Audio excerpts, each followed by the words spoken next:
Oh, there it Yes, that's is. live. All Yep. right. Welcome back. Sorry, for some reason it was just circle of death for a second, but we are back. Cashflow Chronicles, Thursday, October 31st, 2024. Happy Diwali for everybody that is celebrating either Halloween or Diwali.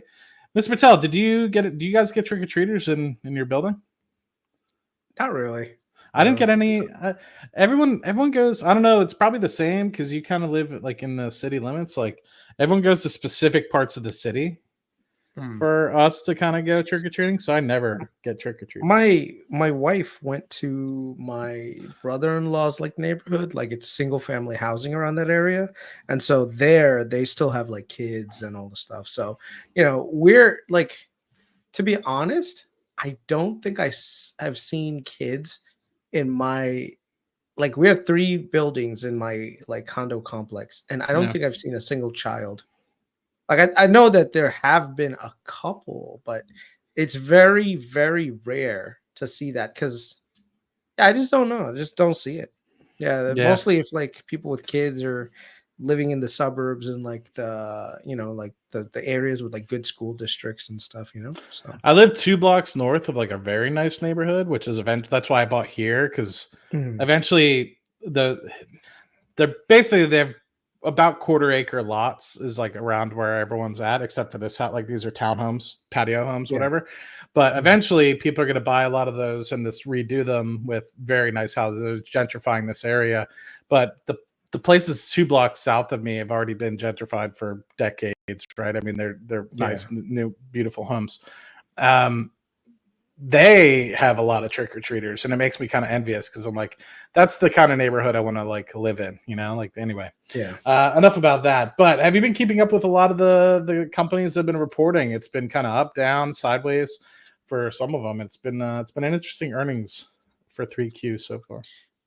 Uh, I'd say not really, to be honest with you, other than just like my main holdings. I've been more or less just focusing on the 10-year and the election. I think those are the two things that are driving the markets up, down, left, right. Earnings are just kind of like, whatever, they'll come. Not a big deal. So you're focusing more on the macroeconomic side of everything rather than really your individual companies. Yeah, I mean, the thing is the companies that I have, like that are my mainstays, are just kind of, they're doing what they're supposed to be doing. So you don't really have to. Someone sent like this picture the other day, and it says the hardest thing about investing is just being patient or something like that. It's a very Mm-hmm. like it's a really good it's a really good like picture. Let me see if I can find it. Let's see. It sounds unlike you, Mr. Patel. You don't seem like the kind of trader that normally sits and is very patient. Well, I mean, when I'm unsure of things, then when you're unsure, you just have to be patient. Like, so right Okay. now, I don't know what's happening with this election.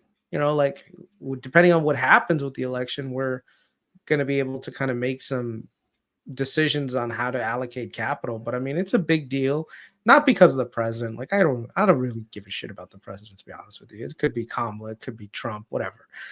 I'm more concerned with who's going to be in power in the government, because the government is what controls not government, sorry, wrong words. In Congress, because they'll be able to control what's actually going on in the purse of the government. So that means that the spending and stuff, any adjustments in spending could result into different, outcomes in terms of economics. So I'm more concerned right now with regards to how the balance of power is going to make its way. So right now I'm in the camp that Republicans will probably may hold on to their House majority by a very slim margin. They'll win that, and they will be able to gain some seats in the Senate, in which case there'll be a majority there. I also think Kamala Harris is probably going to win the presidency. So it's going to be a very weird situation where the president is of one party and the Congress is completely opposite, right? So usually that's like the best case scenario. So if you remember, like I think it was the Clinton administration. The Clinton administration was Bill Clinton was the president, and then the Republicans were in charge of the House and Senate, and that turned out Mhm. really well, right? So my goal, hopefully, is that to be the case. So we'll see what happens. Yeah, we'll see. I mean, I'm still I see so much propaganda on either side, right? People with just trying to make people not vote, and it's pretty insane. I see it on both sides, so I can't pick on anybody particularly, but it's been a lot of fun. Just participating a little bit. If anybody's curious, you can probably go to my replies on X and see me going after some of the people, but sometimes it's just pure idiocy. Like, I'll just be like, this never happened. Like, stop making shit up. It's funny on both sides.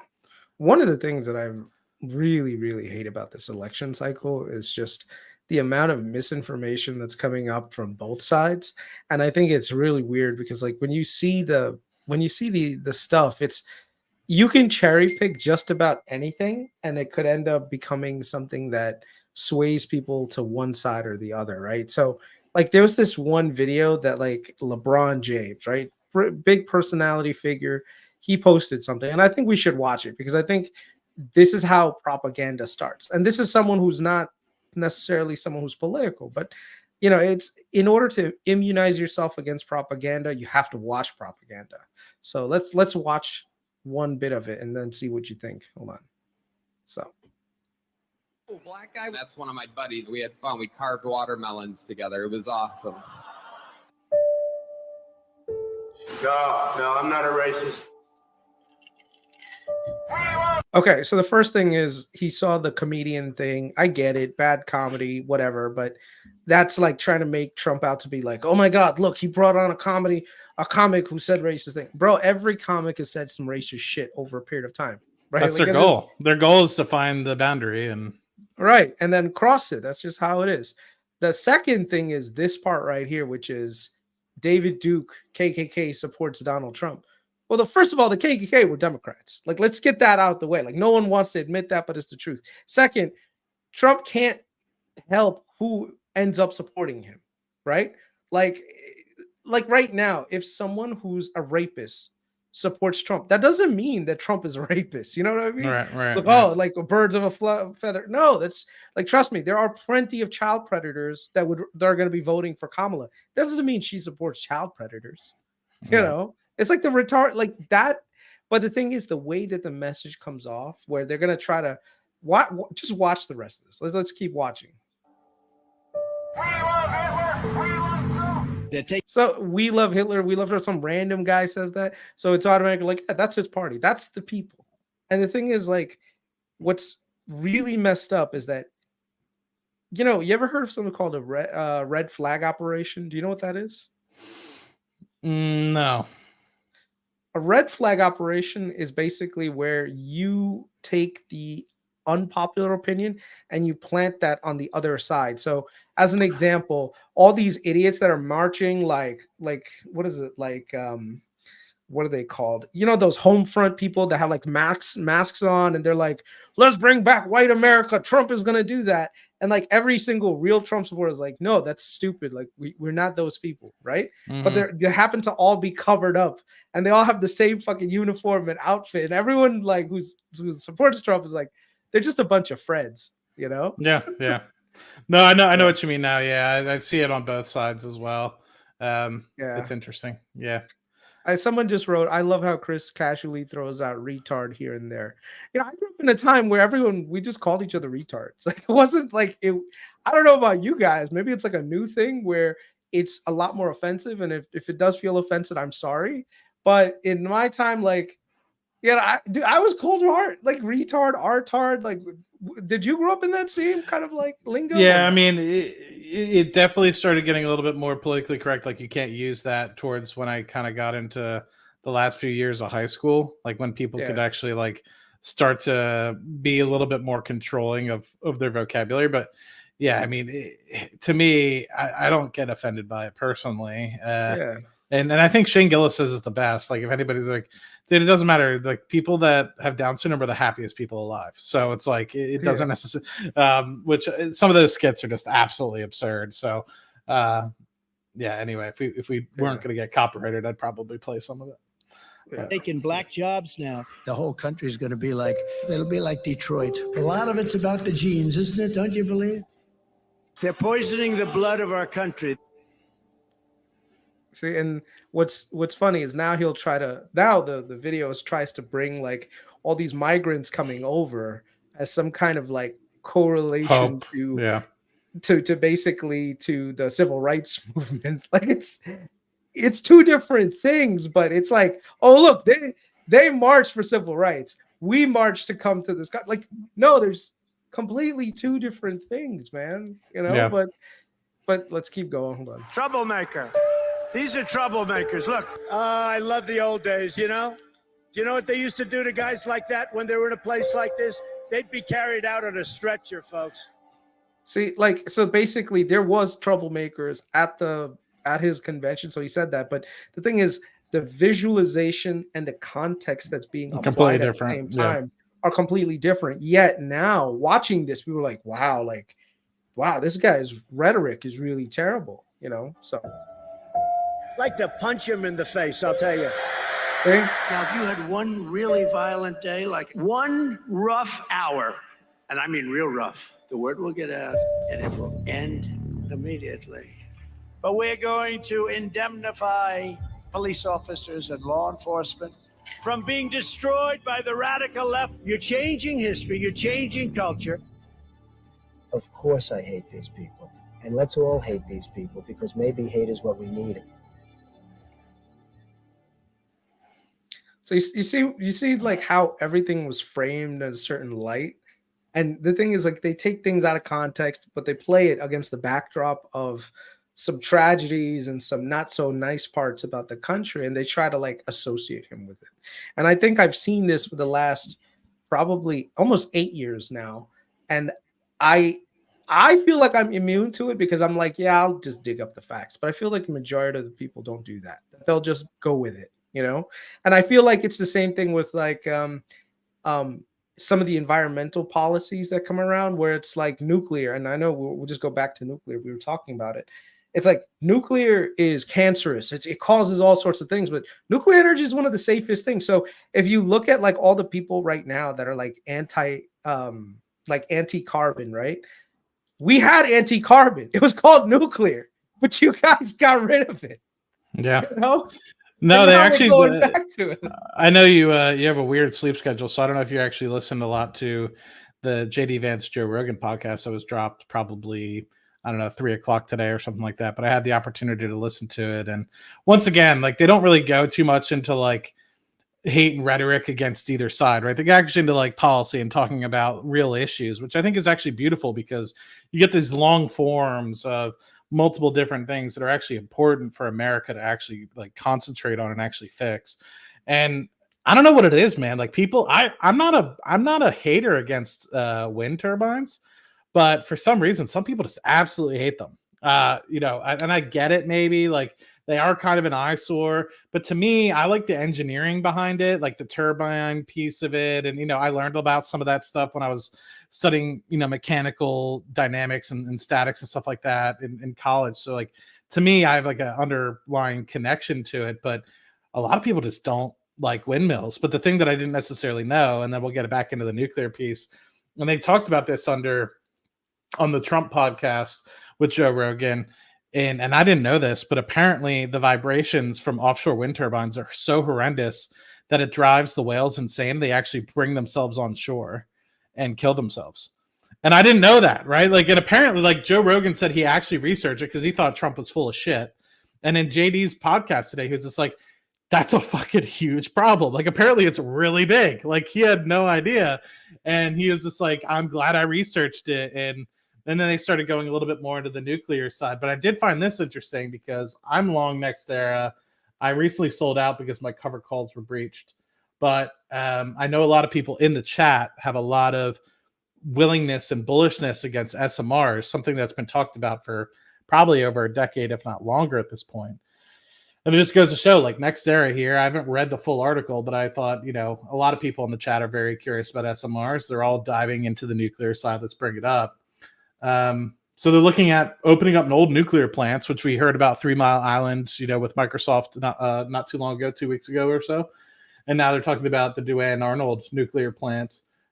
Once again, rising data center interest, which goes back to the NVIDIA thing that Stephen Fiorillo was talking about a couple months ago, and just talking about how expensive it is for different things to really hit an actual financial hurdle for them to be built.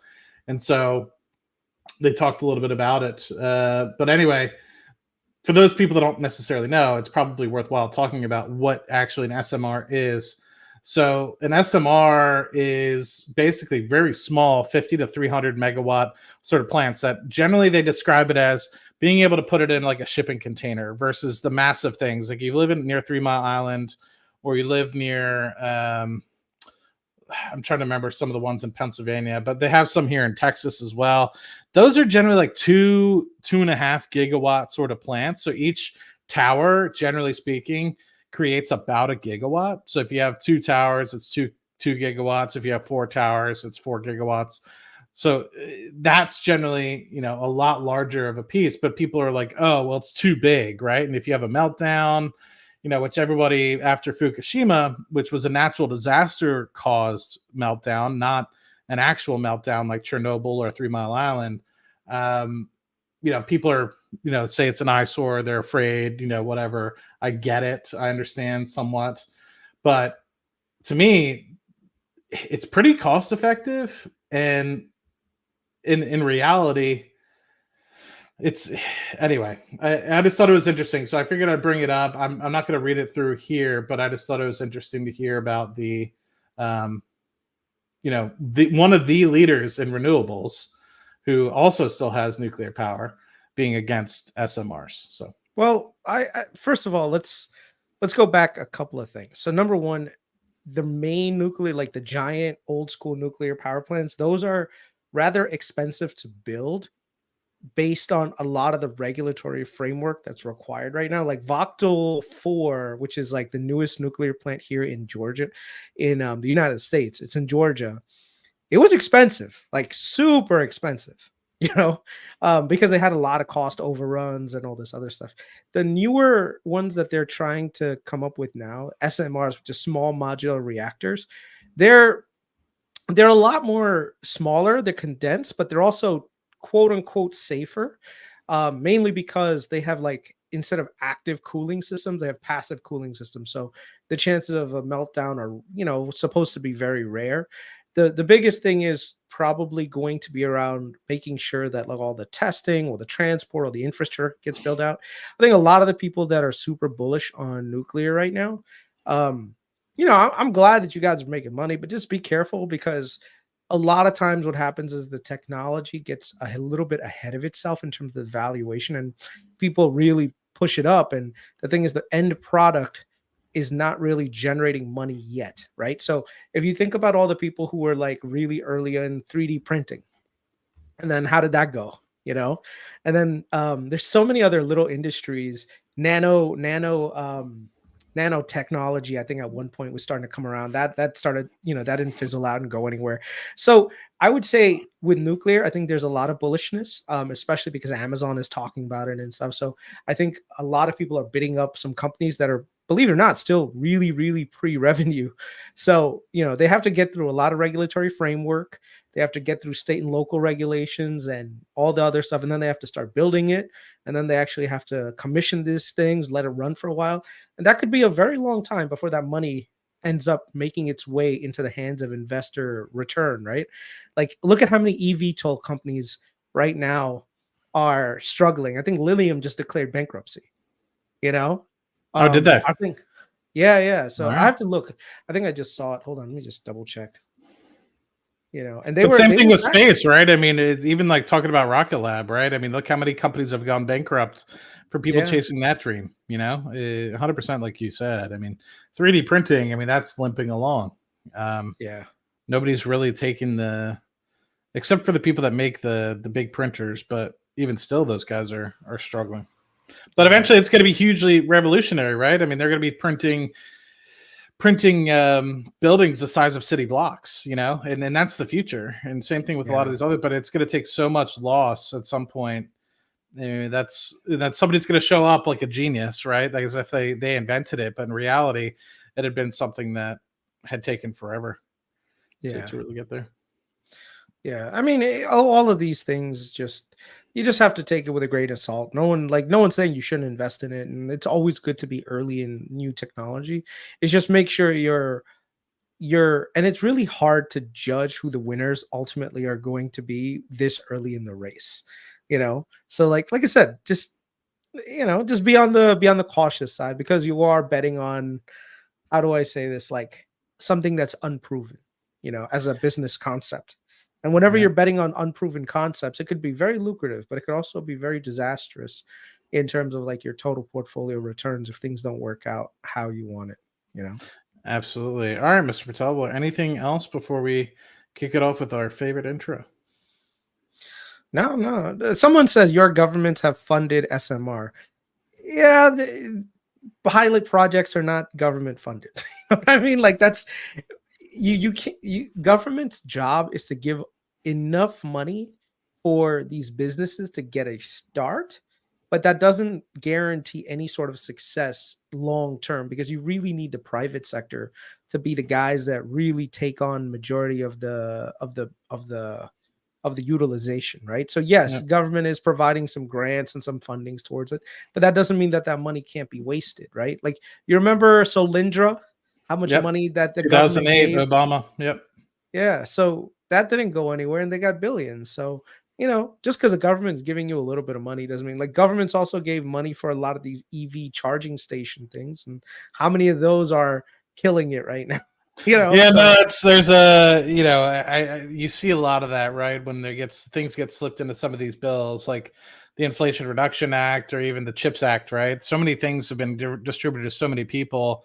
It's hard to actually quantify. Like, in a perfect example, I mean, somebody said it earlier on the MITS stream. I'm not, these numbers can be fact checked because I'm not 100%, but they've laid off tens of thousands of workers while taking in billions of dollars from the government from the CHIPS Act. So it's like, you know what I mean? And they're paying out lots in dividends, right? So it's like, who's actually winning there other than the shareholders, getting that basically back out into dividends, right? Are they actually putting that $3 billion into the actual building of new foundries and things of the like that can onshore some of these chip manufacturing like they've been promising and have been delayed year after year after year? So, it really just goes back to it's kind of like a stipend, right? But it's hard to be able to, like you state, monitor every dollar. And like you stated earlier, what was it? It was like the EV charging station they built, like, what was it,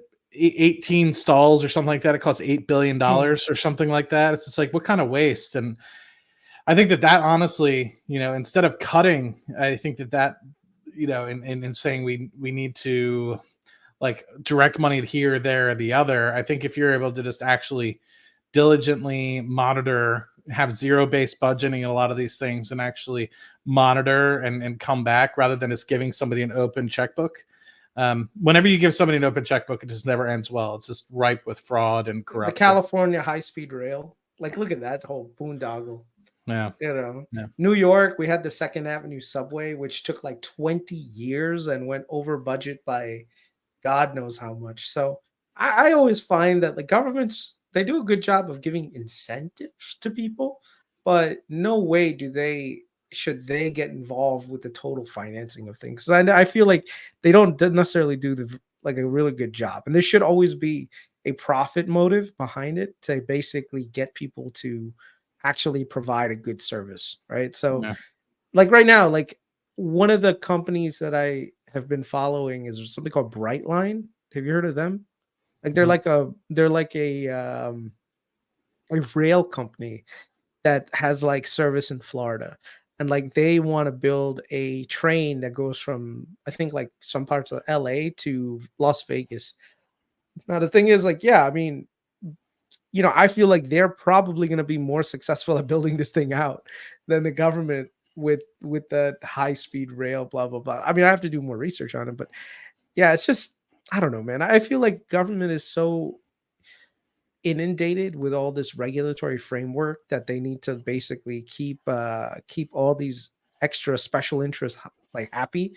Like, first of all, you need to have a diverse background of people, otherwise you can't build this thing. Okay, so now you have to look for workers of every race, like gender and blah blah blah, just to get something done. So that's number one.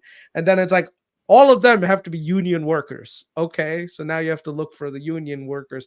All of them have to reside within 5 to 10 miles of the project because we want to hire local communities. Okay, so then you do that, and then all the material sourcing. You have to find contractors and sources that are local to the area, so the economic benefit is to that local area. And it's just like you put all these regulatory hurdles up, and then the cost of everything is 10 times more than you expected, because first of all, you can't hire outside labor outside a union. You can't go outside of this general area for contractors. You can't do for materials. You have to find someone who's like a local. And so all of those things, they come with a premium. They cost more, and they eventually end up costing so much more than the project would have been had it just been like, okay, here's a contract. We don't care who you hire, as long as you meet X, Y, and Z standards, do it. And this is the cost. This is the budget. We're not giving you any more money. If you go out of business, right? Has to be like some kind of stipulation behind it where like a bigger company has to finance it.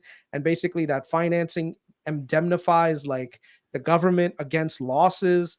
All those things would work out. But whatever we've got right now is not good, man. No, and I see that outside of the US as well. So you're not picking on just them, right? I mean, I hear and see contracts written all the time, for Guyana, for Mozambique, for Indonesia, for Malaysia, about, oh, you're going to build this project. Well, it has to be built 50% by locals who are in this particular tribe or community. And you need to hire them and train them up and basically bring X amount of profit back to this particular country and donate this amount of hundreds of millions of dollars and feed some of that money back into the community. Right. And so when you think about it, it's like, okay, well, if you're talking about somebody that's done something before, built a project and has expertise, then if they're doing it their second time, they're probably going to be 20 to 30% faster than the first time that they did it. Right. And then you start to say, well, now you have to teach somebody else. You're actually not only just saying, hey, buddy, like you're going to do this again, but now actually you have to coach somebody who probably might not have never even worked in your industry before. You're talking about countries that, are just potentially starting up and never had oil and gas industry before, or have never really built in some sort of industrial warehouse or anything like to this scale before. So they're not just like not necessarily skilled, but they've never even seen something like this in their entire life. So to get them to kind of build something like that is actually going to slow. And so it's always kind of funny how we have these projections like, oh, it'll be done in 4 years. And it's like, is that really the case? But anyway, let's kick off the intro and we can talk about the portfolio and things when we get back. Greed is good. The stock is going to go up, down, sideways, or in fucking circles. It's all a fugazi. Sell it all. Greed is good. Huge upside potential, upwards of $60,000. All right. That's what it felt like today, everybody. It felt like sell it all. Everybody was running for the hills and they're like, I can't believe Meet Kevin seems like he's happy that the stocks are down. I'm like, I'm happy the stocks are down. Like I'm not ready to retire. I'm still building here. So for me, Apple 226, Amazon 189, the Bros at $34, Google at 171. I think that's a good one to look at. Palantir finally pulling back 41.66. SPY finally pulling back 5.69. Q's at 4.85. Bitcoin below 70,000. Oil back above 70. And Henry Hub, I don't know what happened, but $2.71. It's up 50 cents, almost 20 to 25% from the last time we talked about it. So interesting times here 1 week before the election. I'm trying to remember, man. So it's going to be an interesting month in November. So we have the election, obviously. We're also going to see potential rate cuts. I'm trying to remember when that meeting is. It's mid-month, isn't it? And then we're also going to have inflation for October. So I'm kind of curious. Things that I've been looking at for earnings, particularly. Amazon, I was continued to be very happy with what I saw with Amazon. Google, very happy with what I saw with Google. SoFi, I didn't really read too much, but it seemed like everyone was rather pleased. Although the day of earnings, it dropped like a rock, and then yesterday it jumped back right up to where it was. So not 100% sure how to interpret that. But as it now is my 5th largest holding, due to it basically doubling in price since I bought it.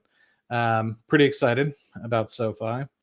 Trying to think, what else is there in the portfolio? Rocket Lab is in early November. Palantir is early November. So I guess we're 4 to 5 days away from Palantir.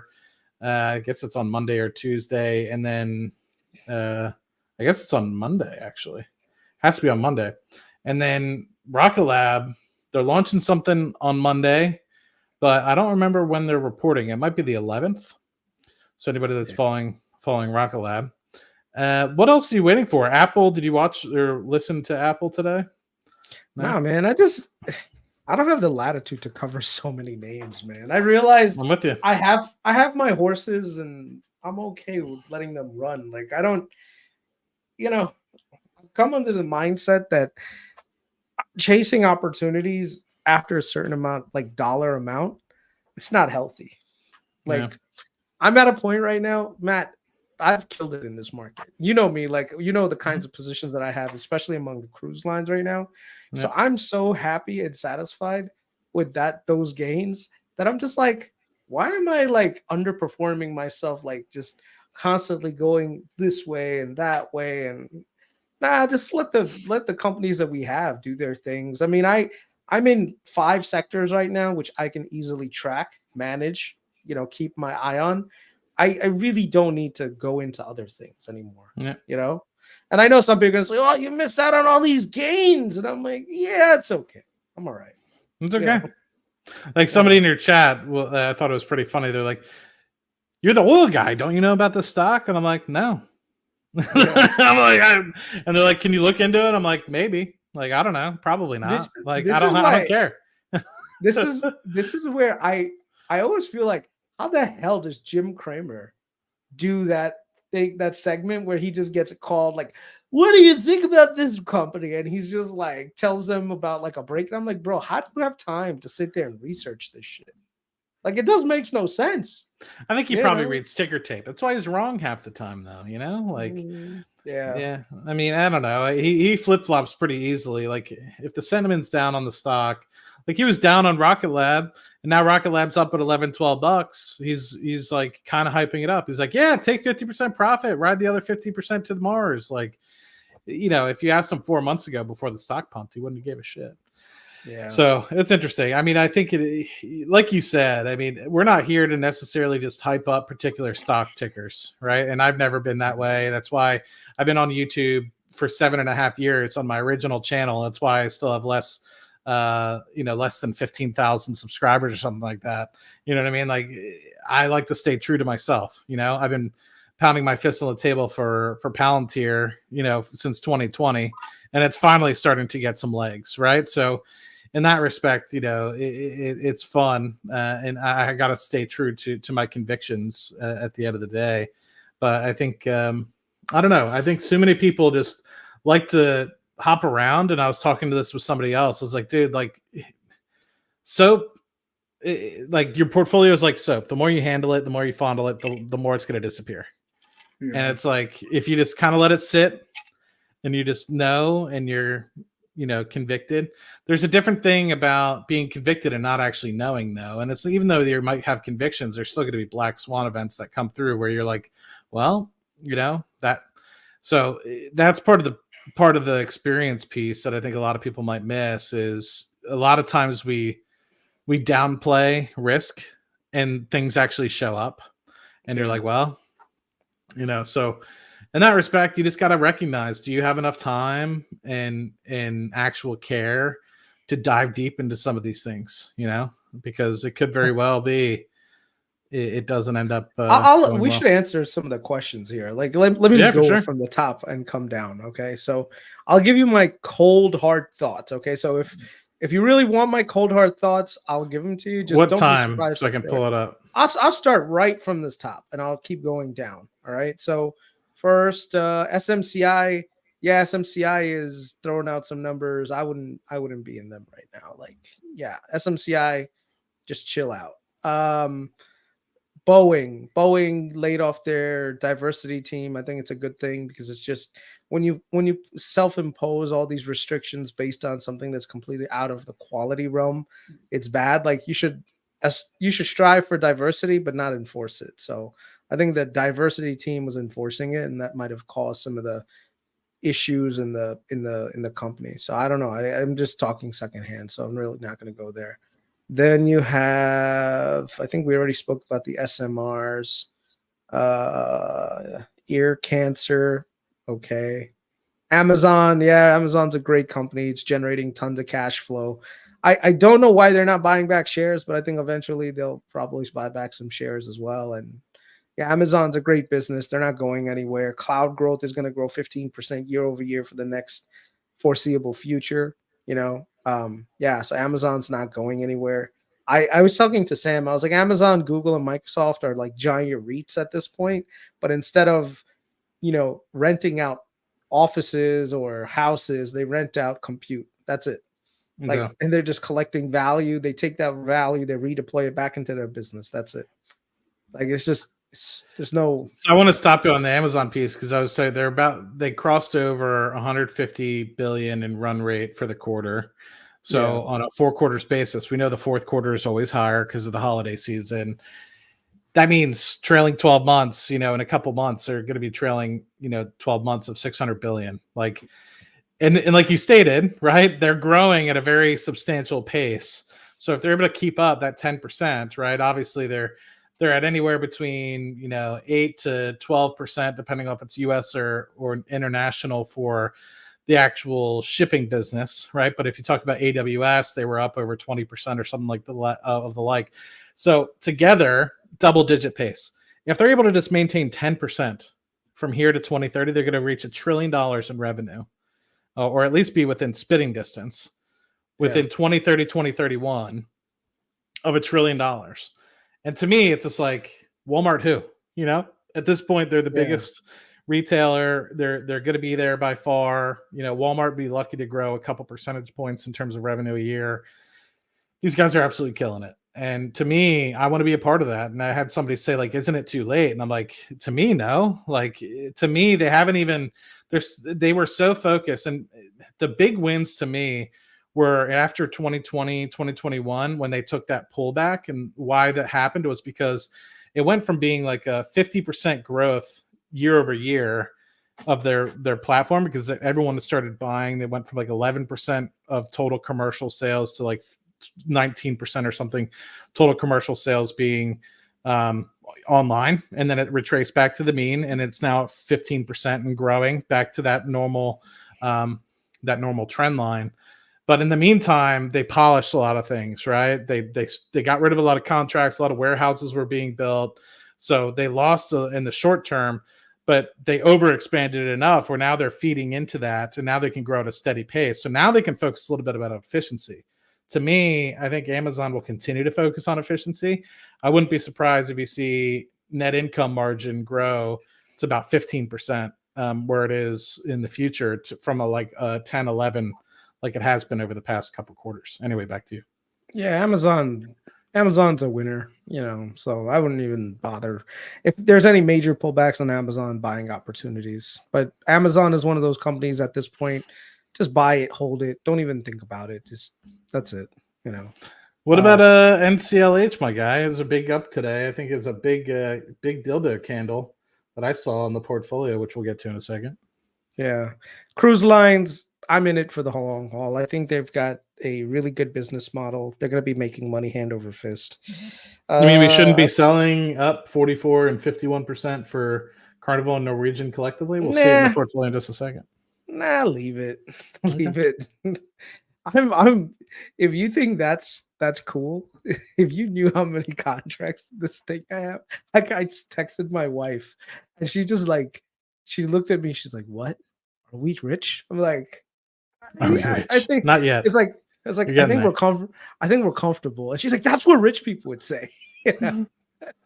That's fine. I love your guys' relationship. The fires. Yeah, so Norwegian and Carnival are absolute monsters when it comes to cash flow. As they pay down debt, it generates equity value, and the value of some of the options trades that I have are amazing, so anyone who's on the Patreon, you guys know exactly what the options we have and how they're doing, and hopefully this is something that we can keep doing for another few years and basically generate a crap ton of return. I guess some parts of the market are waking up to the cruise lines. Other parts are just not really like hip to it because they still feel like the COVID era is still upon us. But that's up to them. You could stay away from it. No big deal. What do you think about Redfin? You got somebody from. I haven't done research on it. Yeah, I haven't done any research on it either. I was just curious if you have. What I will say, Mr. Patel, I would say you are. Well, we haven't seen decreasing interest rates yet, right? I think we're still in, unfortunately, this weird, like you've been looking at the 10 years, so maybe you could speak a little bit on that. But I do want to get to the portfolio because everyone really does love that segment. But man, housing prices here, bro, they're coming down. They're coming down, right? Because the interest rates haven't been. And so there was a place down the road, which if it gets a little bit cheaper, your boy might be putting in an offer. And it's big, but it was for sale for 1.3. We had the hurricanes back in May, first hurricane, and they had to do some remediation to the house. They didn't do much, but they tweaked it enough to screw it up for 2 to 3 months. They relisted it. It's at like 900 or like 850 or something like that now. And the shame of it is it was in contract actually back in May, June timeframe for that 1.3. But then I think what happened is the people backed out. It was just, how you always write those clauses like let's put down 5 or 10% for goodwill or whatever if you back out. I'm sure the people were like, we're not cleaning this up. Let's back the fuck out, and we'll lose the 5 or 10 grand. Who cares? Like we're not paying. We're not taking the house as this, right? And so unfortunately that led to this person putting it on the market again for like 850 or 900K, but it's a beautiful home. But you think about how much that's dropped. It's huge. Just keep an eye on this thing right here. This is what's controlling your market right now. Right here. Inventory. There's just a lot of inventory in Texas. There was a lot of building during the boom. So you saw this giant inventory increase, and it looks like this thing is going to be increasing for quite some time. As more and more people put their homes on the market and no one buys them, it's gonna creep up. So I'm seeing the same thing in Georgia too. Like all the COVID states, where let me see, Georgia active inventory, and same thing with Texas. Florida is like even worse than that. I bet a lot of people are probably done with Florida and the hurricanes at this point. I've heard a lot of people. All right, whatever. So the point is, I would say stay away from housing for now. Even the builders, I don't know if you saw that, they were taking a huge hit the last couple of weeks.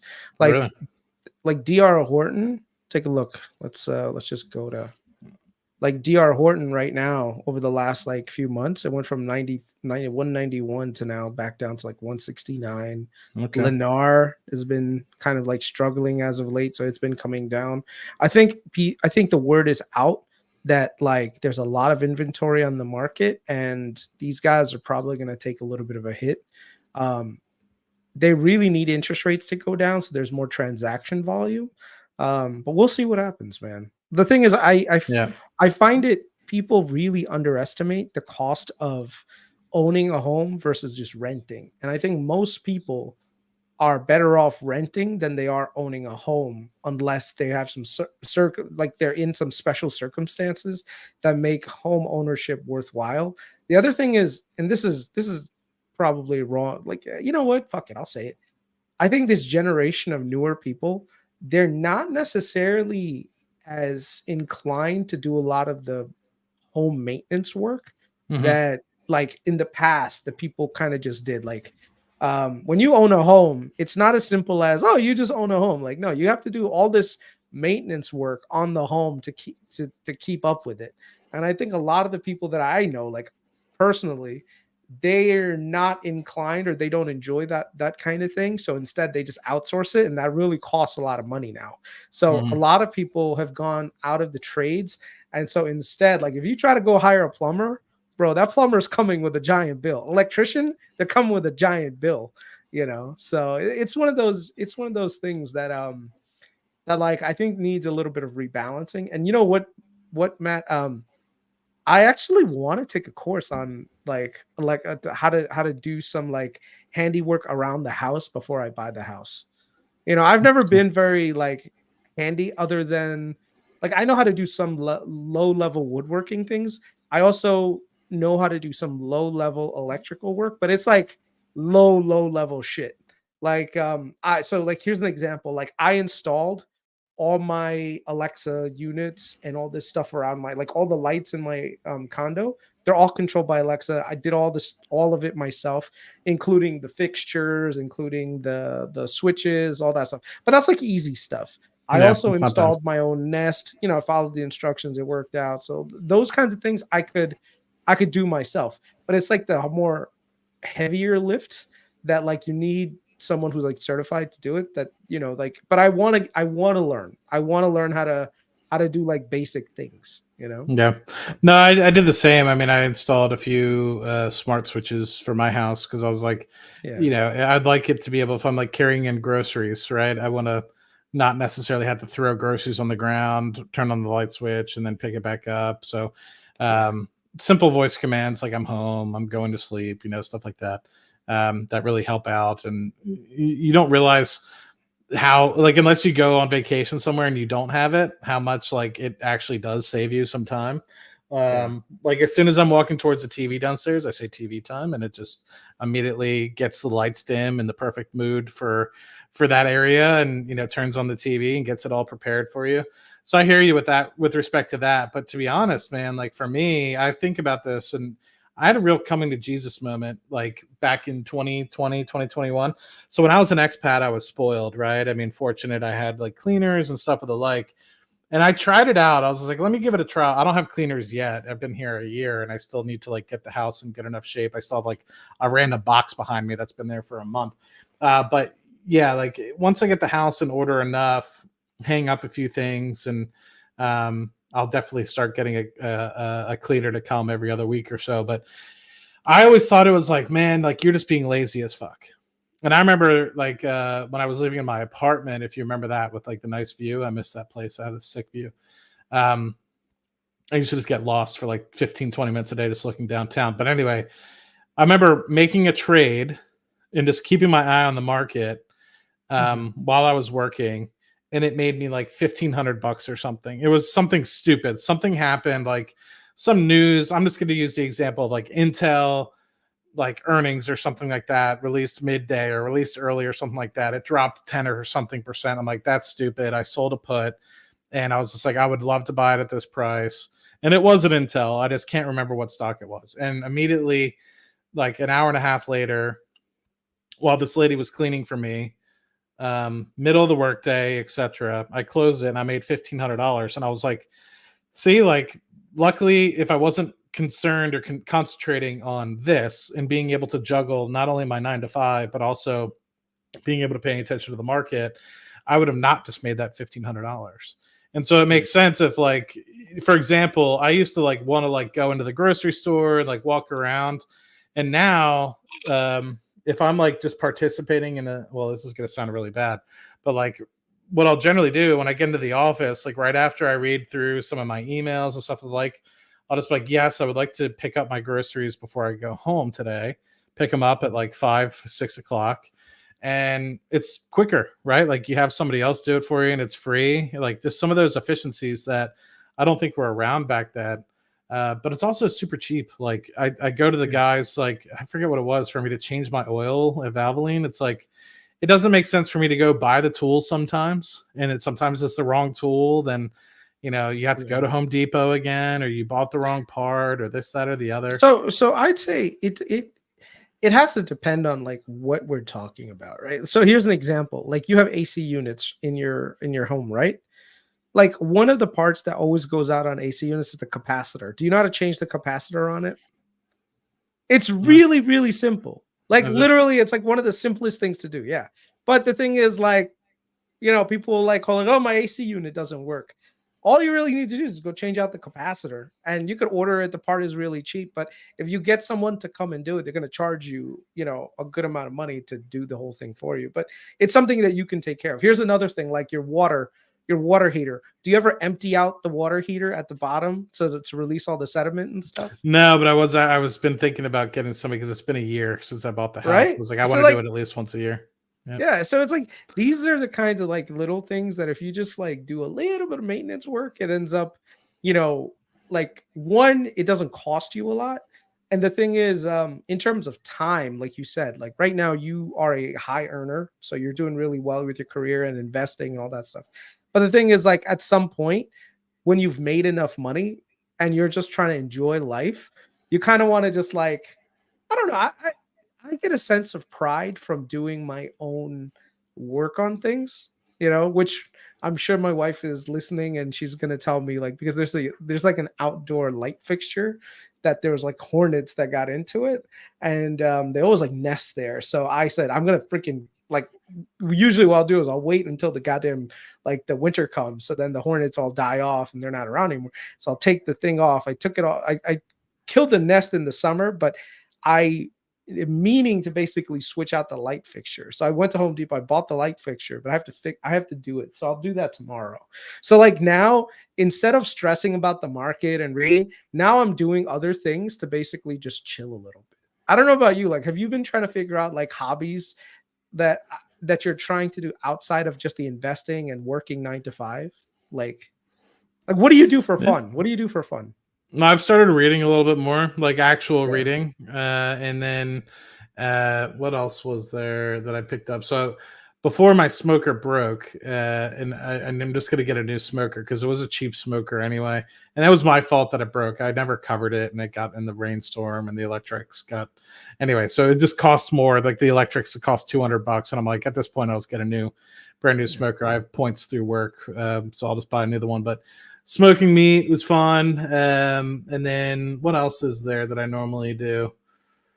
I mean, play video games as well. Like for a while, I stopped playing, like especially when I was always investing and making a lot more YouTube content. I played very little video games, but over the past 2 years, I picked up that more. But yeah, I mean, I've done a little bit more about sitting in the house and just like looking and being like, I need something here, I need something there. So I actually like trying to make the house look a little bit more presentable. That's something like as well. I've been outsourcing a lot of work to my wife because I was traveling back and forth between New York and Georgia, right? So I think I might just take some of her responsibilities off of her plate and be like, I'll take care of it. You don't have to worry about it. Like the thing is, it's a shared, like life is a shared experience. If you have another partner to help you do all this stuff, you don't take advantage. And so the other day I went out and actually took care of some of the things I was supposed to take care of. And like, yeah, I kind of like, now I'm getting to the point where my investments they've done really well. I'm trying to transition a lot of that excess capital to fixed income so that this way, in the next couple of years, I want to give the optionality to my wife to not work anymore if she doesn't want to. Like, she can work. I'm never going to say no. Hey, babe, give up your 6-figure career so that you could stay at home. But like right now, there are times where we're just like, I don't want to go to work, So if there's a way that you could set it up so that you could do more per diem work, then I'd like that for her. Same thing with myself. Like if I could eventually quit my job and just do something daytime, like 9 to 5, then that could work too. I think a big thing that changed for me over the past several years, because I know my financial position. Yeah, right? I mean, the big thing that's changed for me is how I work. So I go to the office now, and I'm like, I focus on not necessarily what needs to get done, but the things that add the most value. So like that might seem counterintuitive, but there's so many busy work things that people will ask me to do, and I'll just be like, yeah, I'll get to that, but that's at the bottom of the list.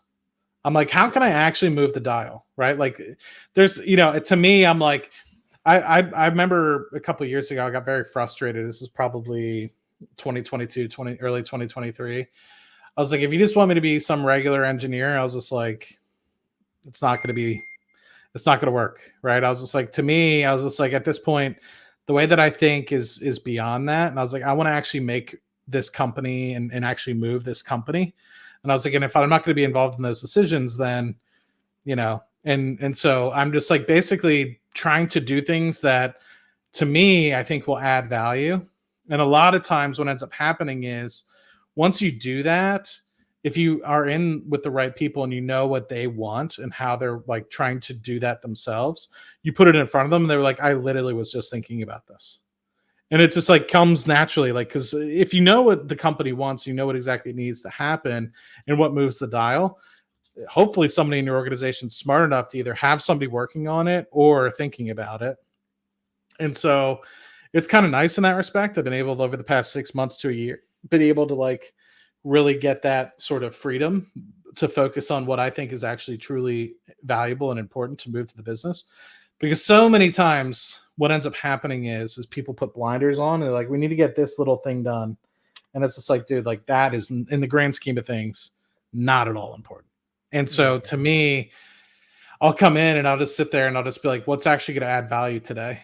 And I'll like start messaging a bunch of people and I'll be like, have you thought about this? Have you thought about that? What about this? What about that?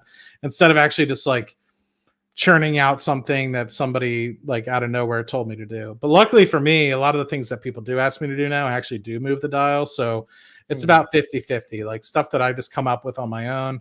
And then 50% like people being like, no, we actually need to work with these guys and make sure that they're kind of thinking about the future of the business there. But here's a question. Now that you are in the 7-figure mark when it comes to your portfolio and all that stuff, is there like a sense of relief that you have, or you think there's like this like need to get more and more and more?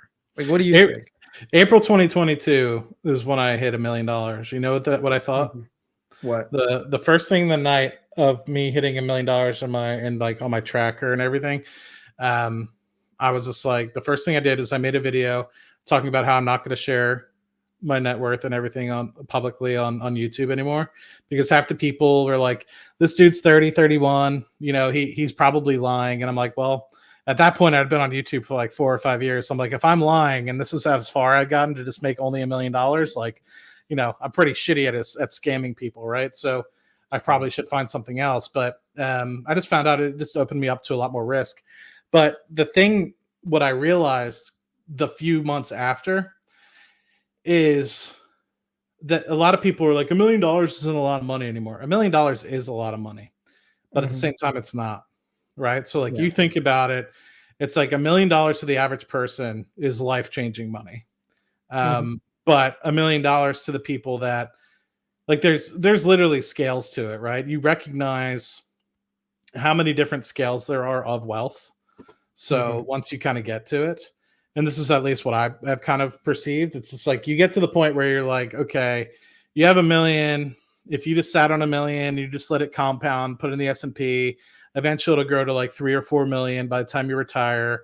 You add a little bit to it every once in a while. You can kind of use your money instead of necessarily for building your portfolio and stuff anymore. You can use it to, go a little ball out, right? And use your salary to kind of ball out. And then if you need to, you can fall back and you'll still probably end up on your feet. But to me, it released this inner fire. And I talk about this a lot over the time. So maybe this will hit a different way and a different perspective of it. But when I hit $1 million, I was still somewhat dividend investing. Like I was still partly like, I need to focus on dividends. And the reason being, for anybody that, has kind of followed for the past 2 to 3 years, because I think once I met like Amit and you, like, is kind of when the way I was picking stocks started to change a little bit compared to the way I was doing it before, which was mostly focused around dividend investing. But I still had Google and Bitcoin and stuff like that. But that was like speculative small positions. And now they've kind of really grown into their own. But the way that I was kind of thinking about things was like, back then, I'd come into the oil industry 2014, 2015, the market gets rocked. You remember, because you invested in cobalt, right? And you remember what was going on there. Yeah. People were getting their heads chopped off. So it's like, I'm never going to be left without an income. So I was always about dividend income.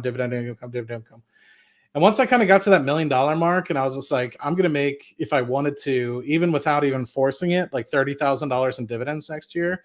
I wasn't going after like the TSLYs, right? I wasn't going after like the 30% dividend yielding companies. I was just 3% dividend yield on $1 million portfolio, 30 some $1,000.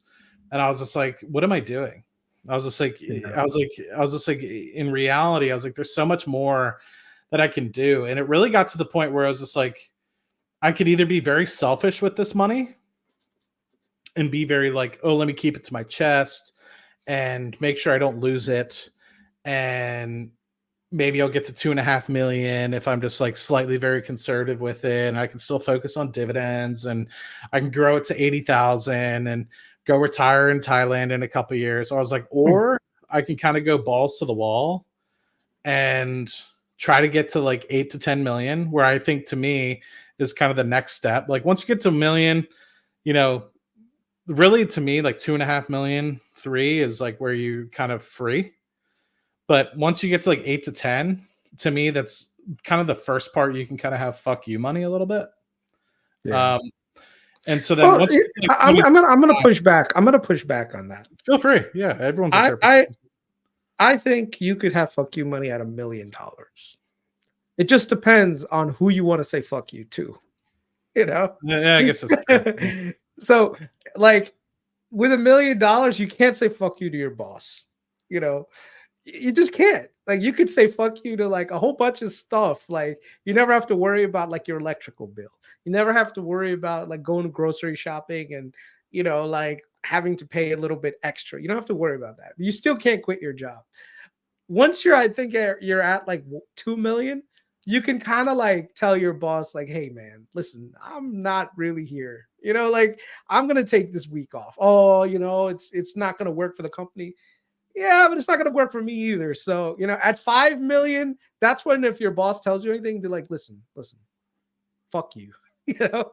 So I think it just kind of depends. The one thing I'll say, and this is the one thing that I think both of us, even though we have made it successfully as investors, I will say, and this is something I actually spoke to Amit about, which was don't lose your humble roots.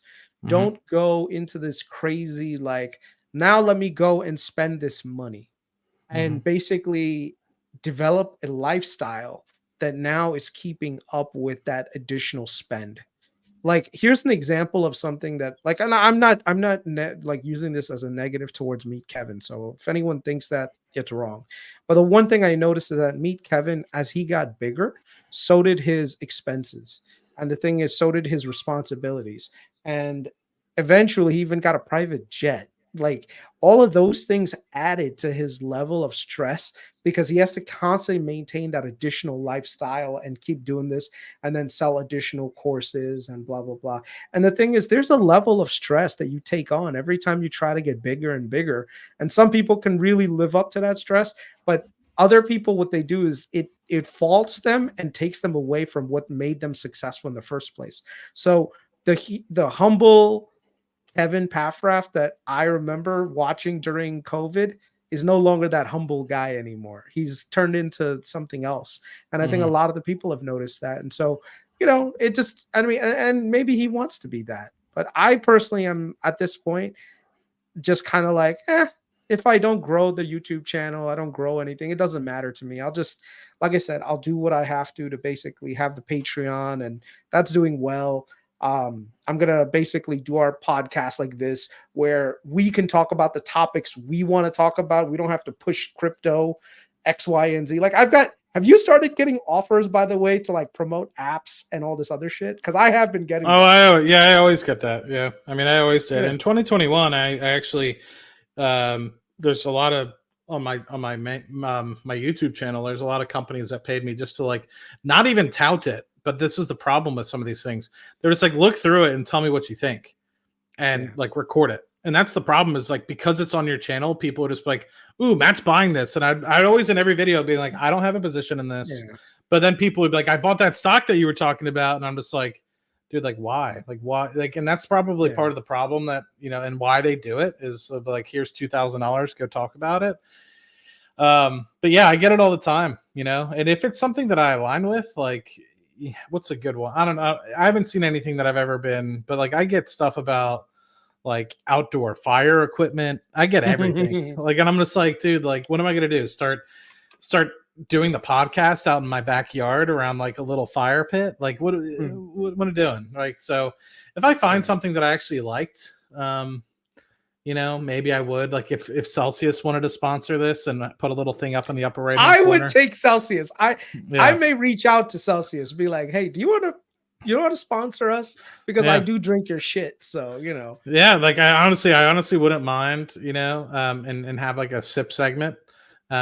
Talk about what we did today and just like whatever the hell it would be. Dutch Bros. Yeah, I would do Dutch Bros too, because it literally is 2 blocks away now. If it was still like a 10-minute, 15-minute drive like it used to be, I would be like, eh.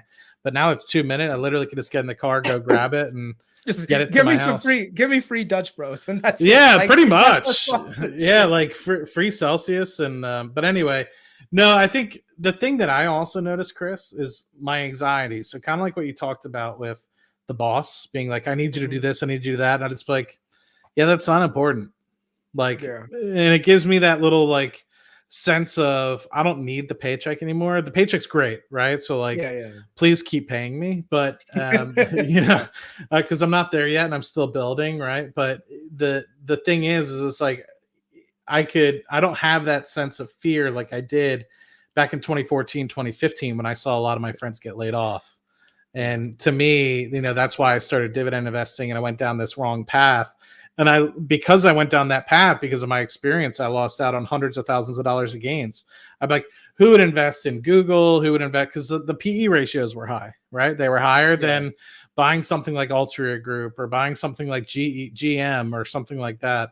I was just like, you know, it doesn't make sense. These tech companies, right? And so it really wasn't until I understood really a little bit more about PEG ratios and actually understanding how quickly a company is growing and how a 25 or a 30x PE with some decent growth rate could actually be, you know, a 15 to 20 PE in a matter of a year or two.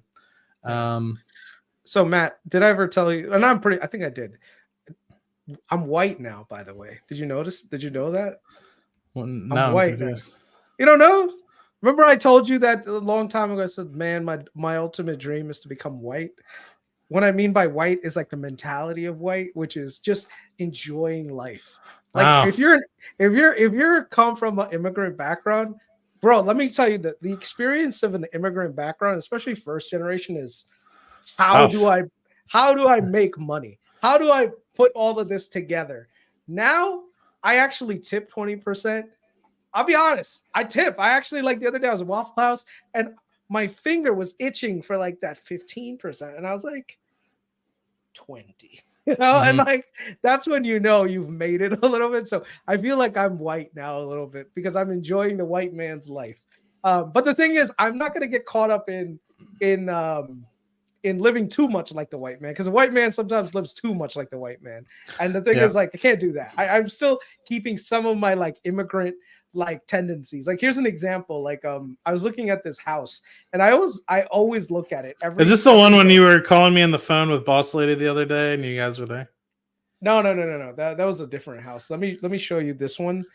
This is like my ideal house. Like, if I could buy this one, I mean, theoretically I have the money to buy it, but I'm choosing not to. Damn it. It was similar to this one.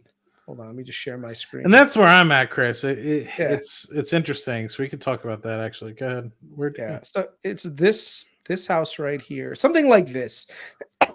It's not this house. It was one that was in the same neighborhood. Okay. Like this is like the house that I dream of buying. Okay. But I also know it's like 1.4 million. I'm not there. Like, it's like, I don't know if I want to spend all the extra money to do it.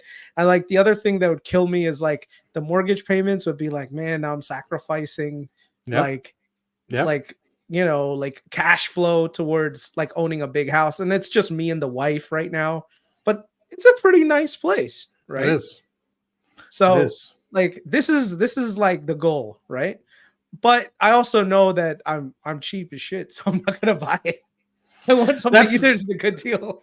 That's the thing. I mean, that's the same sort of predicament I'm in right now, right? Because I just did the math. I could buy this house cash 5.5 times over, the one that I'm sitting in right now, and no problems. And it's not a dirt cheap house, right? I mean, but it's also not a $1.4 million house that you just showed. But my thought process is like, if I really wanted to, I could invest strictly in dividend paying stocks and pay the monthly mortgage on this. Yeah. And that would be fine. Yeah. And so it's just like you start to think about it. It's just like, well, what would you rather do? And to me, I'm just not there yet where, first and foremost, I think about this all the time. You at least have the misses. If I were to buy a house, I'm going to buy the wrong house. If I ever meet somebody, they're going to be like, oh, you had other girls here. Like, we had to buy a different house. And it's like, well, I'm just going to replace all the furniture. So because I've had other chicks in this bed and couch. So more importantly, you wouldn't necessarily know where she ends up with her career. Because that's what happened to me. My condo in New York was amazing. Like, it's probably half the reason why my wife gave me a shot, right? but eventually we moved out, so I had to sell it and all the other stuff. So the thing is, like, where you end up, you have to buy things based on what you're currently in right now. Like, here's an example. You don't buy, like, let's say right now you're 15 years old.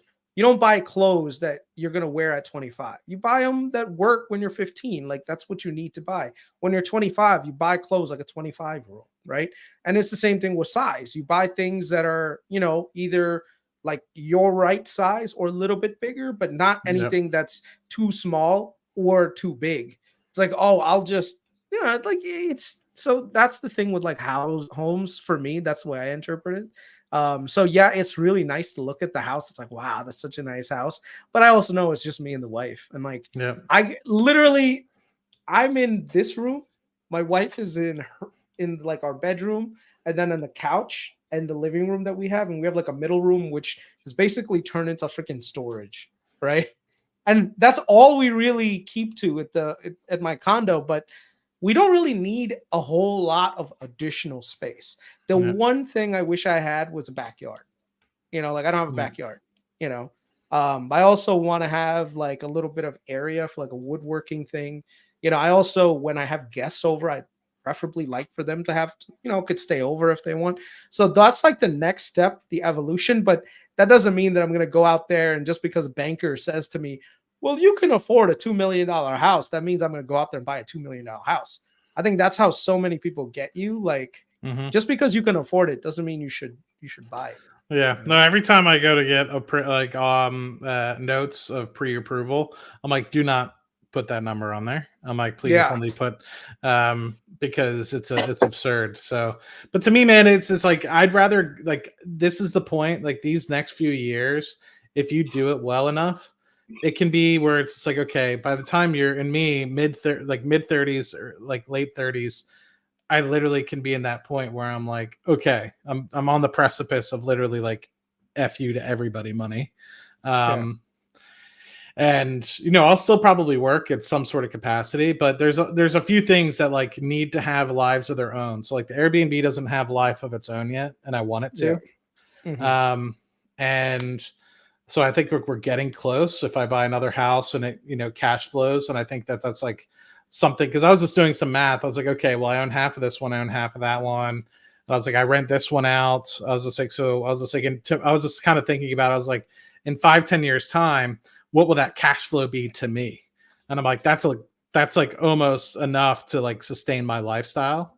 So it's like, if I just had a fourth property, and got something comparable to what I have here / at the Airbnbs, then it's like, well, shit. Like if I just grind it out for another year, and then I can worry about buying my own house in 2027 or 2028, one that I actually like can be okay with. I've like thought about that. I've actually thought about moving in. Like you said, I don't really take up much room. I've honestly thought about moving with my buddy, paying him $500 a month, and literally just renting this out, because I'm like, I'm paying him $500, and I was like, and I'm renting out this. I was like, the amount of money I'm saving by just living there, and I'm like, plus he's my buddy, like we're bros. Yeah. So anyway, it's interesting. I'm so close where I'm just like, I want to ball out, but at the same time, I'm like, I cannot. I do not want to be there, because I see so many people that I work with where they're like, what do you mean you have close to 300 grand in Rocket Lab. Like, what do you mean by that? And I'm like, well, I just invested. And they're like, you're insane. And I'm like, what do you mean? They're like, I barely have like 300 grand in my entire portfolio. And I'm like, what do you mean? You're in your 40s? Like, it doesn't make sense. Like I've set myself up well. So it's like very interesting when I hear something like that. So I just like wonder, like, where'd your money go? And a lot of the times it's just because they keep buying bigger and bigger houses. And it's interesting. So, I mean, like you said, like you could buy that house, you'd be fine. I know for a fact you would be, but then you're locking yourself in for another 10 years of work to get back to where you are today in terms of your level of financial comfort. And that's what I think about with me as well. I'm like, I could go buy an $800,000-$900,000 house, no problem. I'd probably get approved for it as well. But then I'm locking myself into waiting until I'm 40 years old to be able to, you know what I mean? Like, to me, it's like that piece of, well, I'd rather be able to get to a place where I'm comfortable and then literally just be like, I can move and do whatever I want. And I just don't think I'm there as of yet. Like my one buddy, he thinks about it so matter of factly. I tell him all the time, I'm like, dude, Rocket Lab, I think it's going to get to X, Y, and Z. Palantir, I think it's going to get to X, Y, and Z. And I was like, and then I can buy a house here, like specific, like mostly at the New Jersey beach.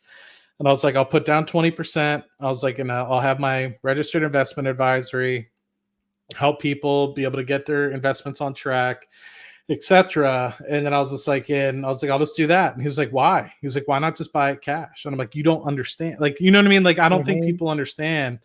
Like, my money makes money. My money makes money. Exactly. Yeah. I don't think people understand like how that works. And so anyway, I think it's interesting. My brother, I told him, so my brother paid off his mortgage, right? And he's like, oh, look, he's a little bit more Dave Ramsey-ish. And when he was paying it off, I said, bro, don't do it. Like, it's literally like a 3% mortgage. You don't have to worry about it. You're doing well financially. It's like, oh yeah, but every month I have to pay this mortgage. So I said, okay, look, I'm not your financial advisor. So, you do what you need to. So he paid it off. He paid off my dad's house. And so he's doing well financially, but now I got him to invest in Brookfield, like the property preferreds, and he's getting the money now. He's like, bro, I made the biggest mistake. I said, what? It's like, I paid off that mortgage too soon. Had I just taken that same money and even put it into the S&P, I would have been generating way more returns than that house. I would have just basically, and I don't even have like that mortgage interest tax deduction anymore. Said, yeah, man, that's how it is. You let your money, the way that you make money in the future is not by paying stuff off. Like, I understand some people have that, like they want to do that. They want to get rid of the mortgage. Totally understand that. But it's about letting your money compound on itself so that it grows faster than your liabilities. Yeah. And so that's the key. So if you think about the people who bought a house in like the year 2000, right? They might have doubled, even tripled, depending on where they live. But then if they took that same money and put it in the S&P 500, they probably 7x or 10x that money. So you have to look at it from the level of an opportunity cost.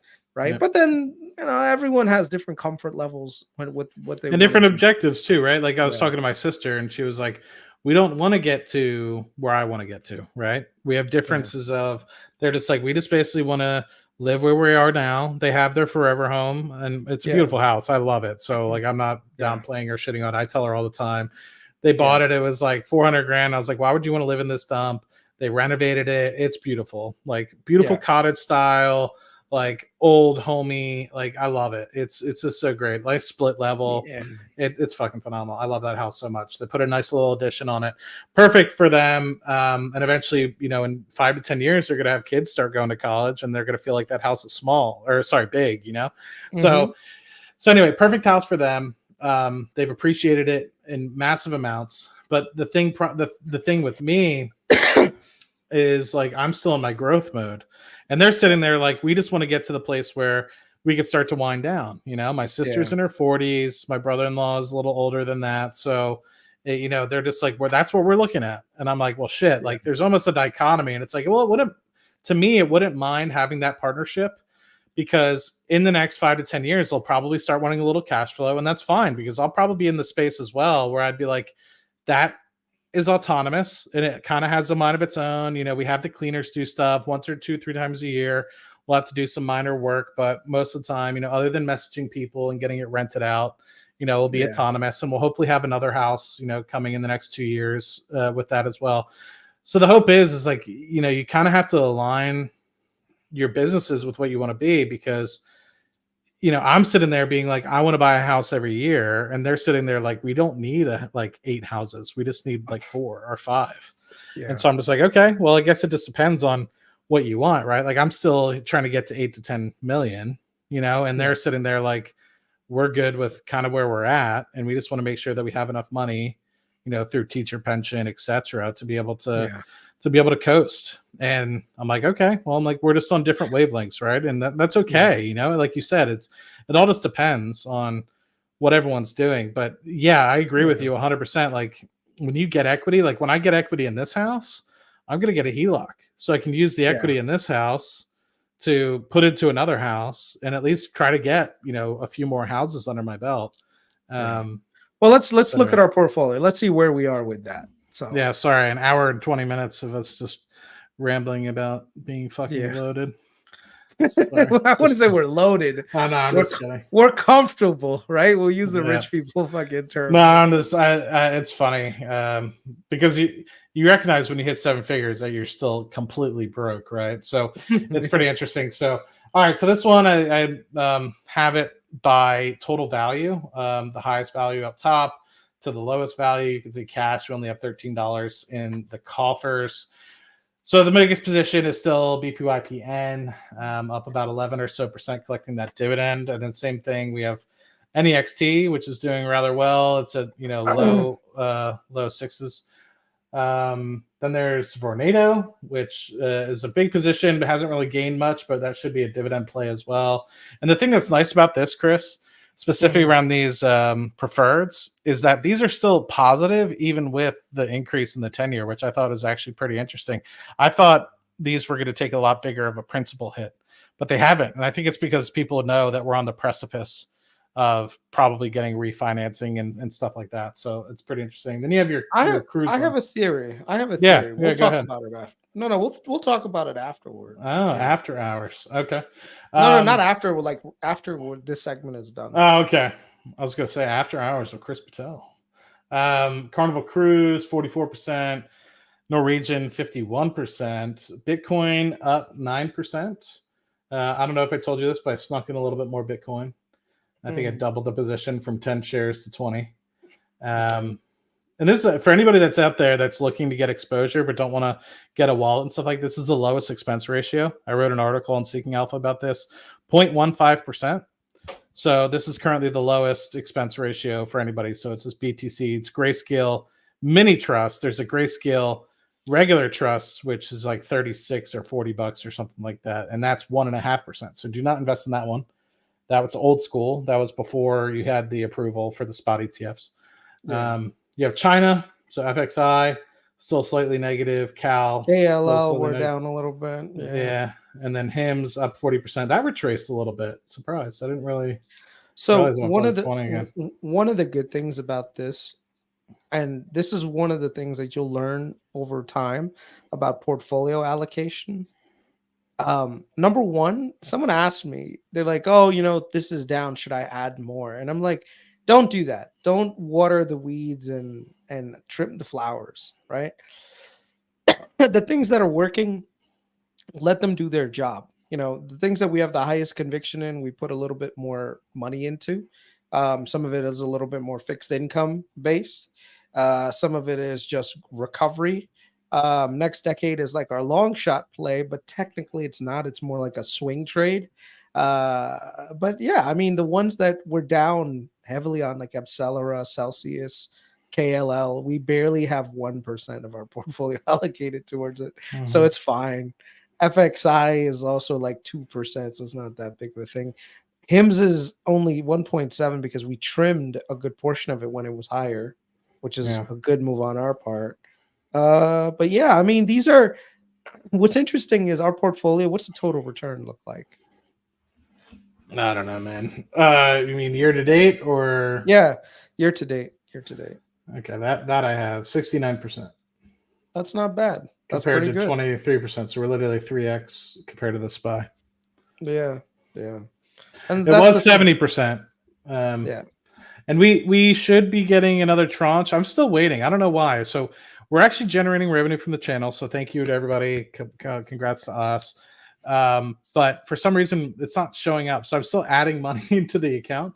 But for some reason, I'm not actually getting paid, which I think it's something with AdSense. So I got to figure it out. But it still shows up. Like, so I'm waiting on the last 2 months of payments, which I don't know why they haven't showed up. And so tonight's the last night. So hopefully you have a good jump, $8 to $10 or something from doing this stream. Fingers crossed there.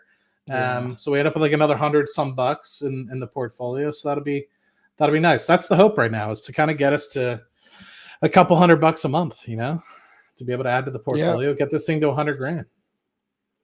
When do you think we'll hit 100 grand in this portfolio? That's the question.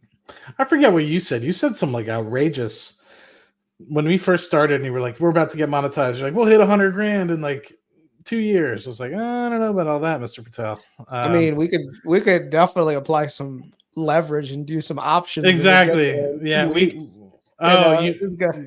I'm kidding. I'm kidding. I thought you meant external capital. I thought that's what you meant. No. I mean, I'm saying we could just go balls to the wall, call options if you want, but no, we're not going to do that. See, that would be teaching the wrong thing. We're not about that life. We're about good investing over a long period of time. But yeah, I mean, you know that we're beating Microsoft, we're beating Google, we're beating most of the Mag 7. Like if you look at the total returns on them, they've actually been less. That's pretty interesting. Let me see. What do we got? Yeah, share your screen. What do we got for Microsoft?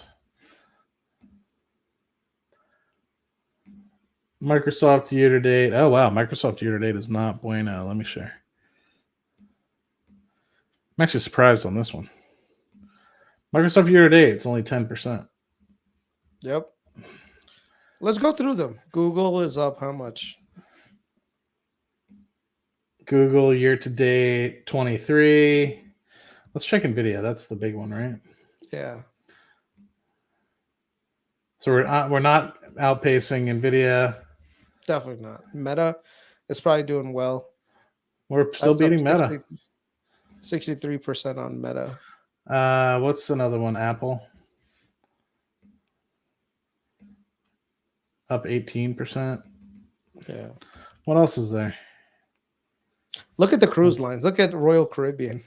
I feel like I missed a little bit on Royal Caribbean, to be honest with you, because I knew they were going to be successful, but I'm more of an options guy with the cruise lines. Yeah. I mean, I've done really well because the options pricing on the cruise lines was just nuts. But Royal Caribbean is up 61% year to date. 1 year out, though, if you look 1 year, bro, Royal Caribbean is up like 6x.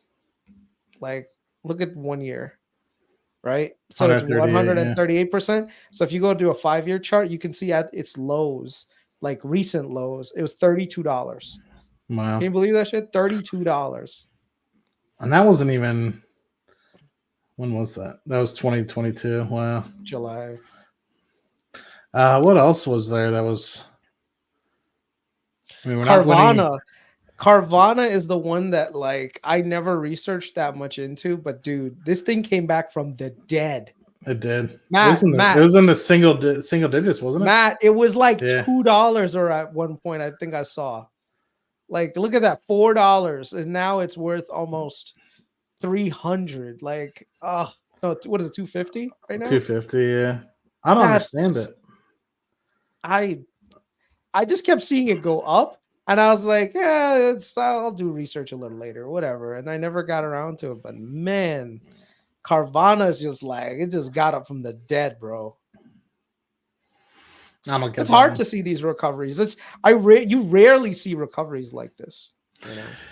Yeah, it's always very, very, it's very interesting when you see something come back from the dead like that. I'd actually want to do a case study personally and potentially look at why it has done so well. But it just goes to show you, man. I mean, you can find some good diamonds in the rough. If you really look just at apply some grease. GE. Look at GE. Which one?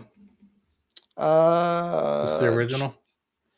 I think it's the original, or was it? Yeah, GE. Look at that shit. Look at the 5-year on that. Wow. At one point, they had to let go of their CEO and all this other stuff. Look at what it was at the $27. Now that shit is sitting at like 100 and something. They had all sorts of pension issues. Yeah, it's a case of the parts are greater than the sum of the whole, right? Where I mean, I think they bought Baker Hughes at one point, and so then I don't know if that was a garbage acquisition. Yeah, I don't remember, but if you just type in GE, there's like GE Vernova, GE Healthcare. Yeah. Yep, So they split those out. They put those out. I don't know what Vernova is. I guess they're electric power. So yeah, I don't know what exactly is in each one anymore, but it was one of those things where it just was sitting there. And I think when you have so many different businesses, you become stale because you can't favor one versus another. So I think one segment that we should do sometime next week is possible turnarounds to see who can actually turn around their businesses and how they could do. My turnaround. I have a perfect one. Sorry. I have one too, but let me see. All right, you know what? I'll say mine and then you can say yours. I can't say mine. I can't say mine. No, you're gonna tell me what it is. I'll tell you after the stream. I can't tell you. Yeah. I'll let this one out. Disney. Look at Disney. You said that last year, though, but I agree with you. No, it came up to 122, and then it kind of pulled back a little bit, right? Yeah. So I think eventually Disney's going to recover, man. It's going to get back to where it's going to go. So you think that's because of the cruise lines, though? Partly. The cruise lines are still going to get higher. Like, there's still a lot of room. Dutch Bros has been kind of flattish. Has been. You know who's been a monster that recently pulled back? Wingstop. I did see that they got hit really bad 2 days ago on earnings. Yeah. And I was thinking, they did pull back a little bit. They were 380, I think. Yeah, 374. Yeah. So I was actually. Did you do deep dive into it yet? $8 billion is actually pretty cheap, Chris, because there's still they're not a lot of franchises, right? They're doing more company stores, or is it all franchise? I forget. Like Bros, the reason why Dutch Bros is so much per store is because it's not franchise; it's all company owned stores. So I'd actually be curious if that's the route that Wingstop is going. And Wingstop has turned around, man. Like I used to not really like Wingstop, and now I actually like it, but I'm curious what ended up happening with Kava. Did that end up tanking? Or is it still on the mooning? No, Kava's still mooning. Okay. That's not mine. Oh man. Look at this. Carlos just sent me an account. It says someone damn it. It's a copycat account. But apparently there must be posting some messed up shit. So it's saying that this account might be private. Hold on. Let me see. Let's go to Twitter. God, the impersonators, man. No, my turnaround story is because I just try to separate church and state, guys. It's not any stock that look at this. Like Chris Patel secret. 99. Look at this. See this shit? It's zoom not a in. verified account. Yeah, zoom in. What's the at? It actually, they've been able to get 1,400 followers. And literally, it looks like my exact thing. What's the at so we can all block it? It's at Chris Patel, 2 L's 99. I can't believe there's 1,400 people following this account. Very good. It could be me.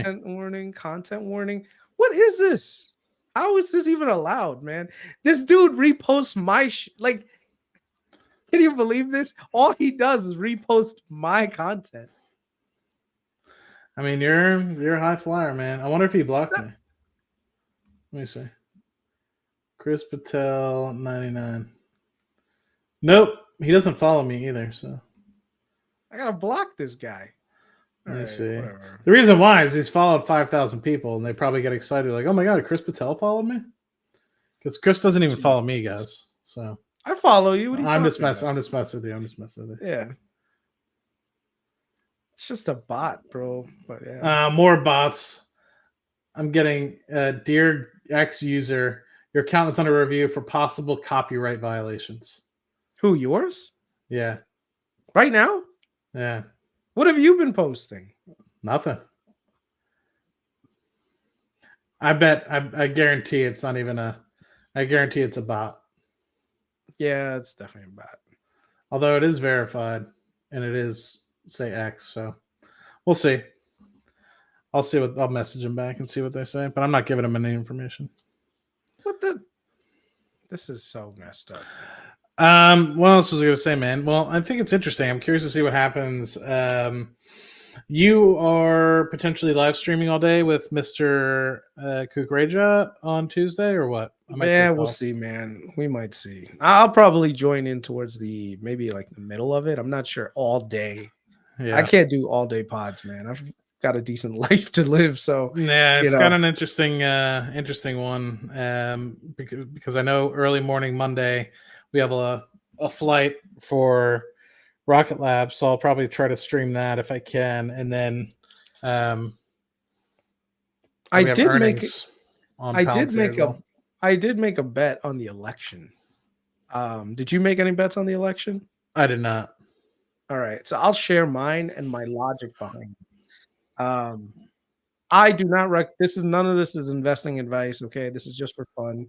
I'm gonna log in and just show you guys my current position. Okay, so this is what it is. Let me just go to it. Guys, if I ever message you, I'm not smart enough to scam anybody. So if you have anybody that's trying to scam you, it's not me. Yeah. I'm not smart enough. Okay, so here we are. We've got two things. I've got the Kamala Harris to win camp. And you can see I bought mine around like 38, 39. I didn't get the exact bottom, but basically Kamala Harris is like kind of coming back up again. So the bet is that Kamala Harris wins. And if she wins, my payout is going to be about $1,144. Okay. So the risk is 440, payout is what 1,041. But the more interesting one is this right here, which I feel is like a sleeper. Okay, so this is if you ever, if you do game theory, you'll understand what the return of this is. So basically, there's multiple things that you can put money on. So there's Republican sweep is about 38%, a Democratic House, Republican Senate, Democratic president is about 30%, Democratic sweep is 15%. So all of these things are there. So right now I have a position right here in this one. Now it costs 5 cents, which means that the total return is 20x, and it's actually spiked up a little bit a couple of times. But this is what doesn't make sense to me. The total, okay, so mathematically, the Senate is more than likely going to the Republicans because they're like so far into the lead. They're likely to win the Senate. So the only two things that are questionable are the House and the presidency. The presidency, in my opinion, is probably going to lean towards Kamala only because just how like some of the situation is around abortion and all those topics. But more importantly, the House. I think a lot of people think that the GOP is going to lose their House. But if you look at the betting markets, even with that, so which party will win the House? You can see that it's kind of like up there right now for the Republicans. The Republicans are currently the majority in the House. They do have some really big toss-up counties that they have to contend with, but they're still moderately like likely to win, in my opinion. So if they win and Kamala Harris wins, that $1,000 turns into $20,000. It's pretty good return ROI, in my opinion, for the risk. So if you're telling me The only thing I need is for a 50-50% bet and another one that's 50-50% with the likelihood. So it's almost like you take one, it's from a betting standpoint, think of it as you're flipping two coins, and if both of them come up heads and you get both of them right, you get a 20x return. Right? You understand? Like in terms of probability, it's crazy the amount of upside there is to it. So I think it's really mispriced. That's why I put some money towards. I said, screw it, whatever. If I lose it, I lose it. But I think I'll win. And if I win, I got money for the taxes, So there it is. Yeah. You heard it here first. Interesting. Well, glad to hear that you're being more relaxed about the markets a little bit. It's always fun. I've been telling people a while, they're like, what about X stock? And I'm just like, I don't know. Like I cover the stocks that I like to cover, and the nice thing is like, I don't really work for anybody, like I love it when people like just because I'm on X, like, and I have a following, they like assume that I work for them. Like, what do you mean you don't know? And I'm like, getting frustrated with me isn't going to help your case, my guy. Like, I don't know what you want me to do. So it's pretty funny. But overall, I think things are going well. Still thinking about getting licensed, and we'll hopefully cross that bridge and eventually start up my investment advisory, and it'll be fun. That's the next step. I need to stop being lazy and get that done. I need to I don't know. I'm like I said, I'm in the pick up some. You know what I need? I need a vacation. I really do. Like I feel myself kind of just like burning out a little bit. So it's like, maybe a vacation will just recharge me up a little. So we'll see what happens. Let's go to Cancun, man. Cancun. Who do you think is going to win this election thing? Like from the House and Senate, or from House, Senate, and presidency? I hope it's a sweep, to be honest. Mm-hmm. To me, the way I look at it is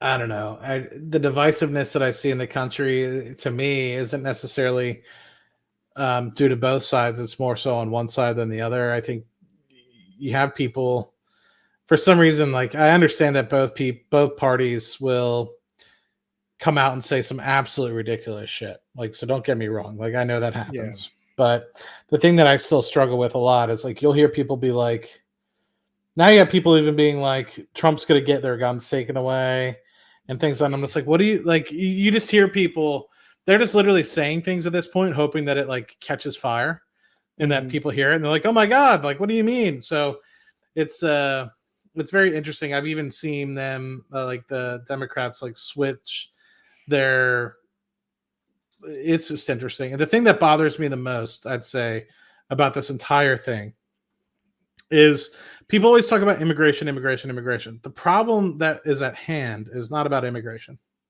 right? It's about illegal immigration, right? And I think so many times we focus so much on this is like immigration as a whole. It's just like, it's insane. Like the amount of people that I work with that are immigrants that as soon as they get their citizenship are the most proud conservatives, like American flag waving folks. And a lot of it's just because they see now what lies they were fed to, like in terms of the media. Like they recognize it's like, well, I just worked my ass off for 8 to 10 years to become a citizen, get a green card, everything to like work at this company, that sponsored me to be here and, create a great life for myself. You mean to tell me they're just going to let this person walk right in and get citizenship for nothing? You know what? We should end this pod on something funny. Okay.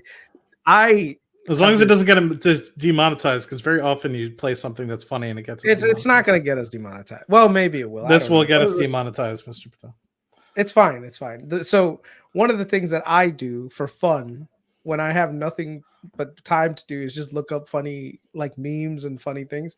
My favorite is Skeletor. Okay, so these are like the 10 funniest things with Skeletors. Hold on. Remember, the female version of a teabag is called a clam slam. Until we meet again. Dirty talk you on, your genitals are technically voice activated. Until we meet again. Remember, Pharmacists are just educated drug dealers. Until My we wife's a meet again, pharmacist. remember, sex dolls must have posed the greatest threat to humans in Toy Story due to their size. Until we meet again, remember, taxes are just a yearly subscription to the country you live in. Until we meet again, remember, a selfie taken by an orphan is technically a family photo. Meet again, remember, nipples are just flesh straws. Until we meet again, remember, it's impossible to accuse someone of being judgmental without being judgmental. Until we meet again, remember, people singing happy birthday to you feels like a real-life unskippable ad. Until we meet again. My favorite. That was my favorite, though. It's like an orphan who takes a selfie. That's technically a family photo. That's messed up. It's messed up, man. But yeah, I don't like to discuss the politics piece. I know a lot of people get angry when you talk about it, but it is what it is, and hopefully it'll kind of blow over here pretty soon. And you know, being in the industry I work in, I was talking to some folks about it earlier today. It's like, depending on what industry you work on, it could be very positive or negative, you know. And for me, it's the same. I mean, technically, a Harris victory would probably be more beneficial for me, because it'll probably increase oil and gas prices, right? So over the long term, it'll probably be good. It might be hindrance to try to get things approved, but at least we'd have a anyway. But yeah, Xgrit, I've heard Xgrit's really good, but it is expensive, especially if you get the parks piece. But the place that we stayed at, I've been at a few. I'm sure you've been to a few in Cancun at this point now too. We stayed at something called TRS. I don't know if you've been there. TRS. Never. No. TRS. I think it's actually closed now. Let me see. Hold on. TRS. You also did Cabo if you never did Cabo. I've never done Cabo. Cabo's a little different. A little different. Okay, I think it's a little more upscale. Yeah. So this is where we were, the Grand Palladium. Let me just show you what it looks like. The rich places. Okay. It was my brother-in-law's wedding, so let me just show you. This was pretty legit. Let's see. My wife loves Mexico, so. Me too, man. Yeah.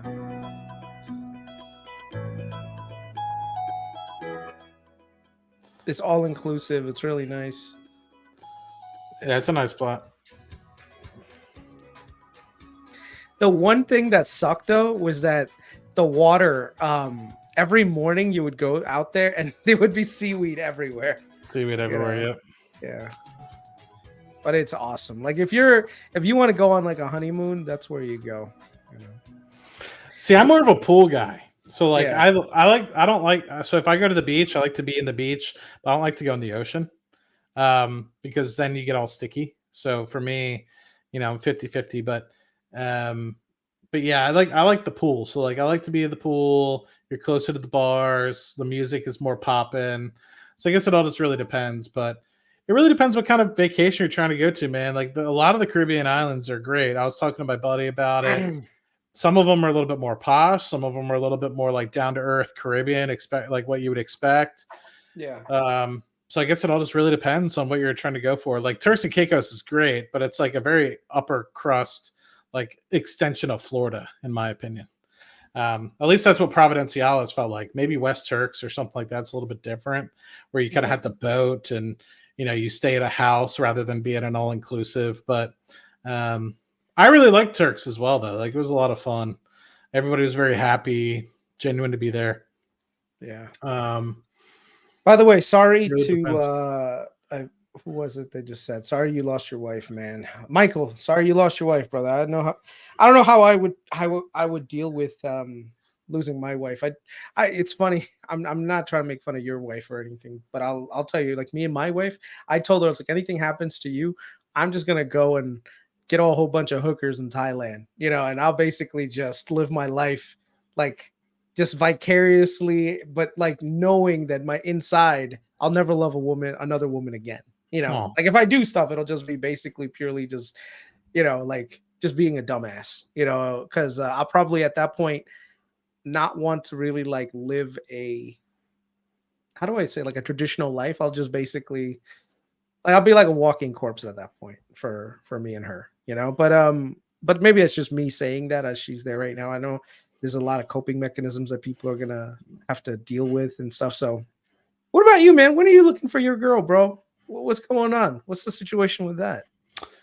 You out there? You're in the dating market? You looking? I'm out there. I attract a very specific type of person that I, for some reason, I'll tell you off stream and you'll get it. But I attract a very specific type of person that I just can't get over settling for that. And for some reason, man, this is the only type that I get. So, but you know, I'm out there. You know, I'm not against it. I just it's been a while, man. Nobody's really piqued my interest. Okay. But no, I've had a couple dates here and there. Also, you don't want to lose half your shit, bro.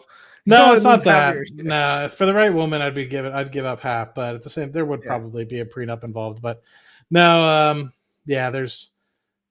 I'll tell you afterwards. But yeah, no, I mean, there's been dates, but like when was the last? I went out last Thursday, which I'm glad we didn't end up doing a pod because last Thursday I went out and I had a nice steak dinner. That was pretty dope. And then a couple weeks before that we went out to brunch, but nice enough girl, but just one small thing and I just can't get over it. But I'll tell you after the stream. But other than that, yeah, I mean, I don't really date all too much, you know, other than this recent chick. The last time I'd really dated anybody was probably like 18 months before then. So I tried to get June to marry me about a year ago when we were in Vegas, and she shut me down. So until then. Did you show her your Robin Hood? Be like, hey, look, this is my portfolio. I've seen that at bars. Like, have you? Yeah.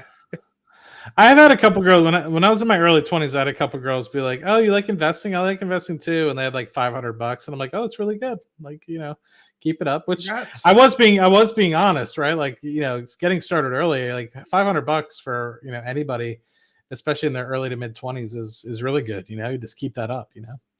Yeah.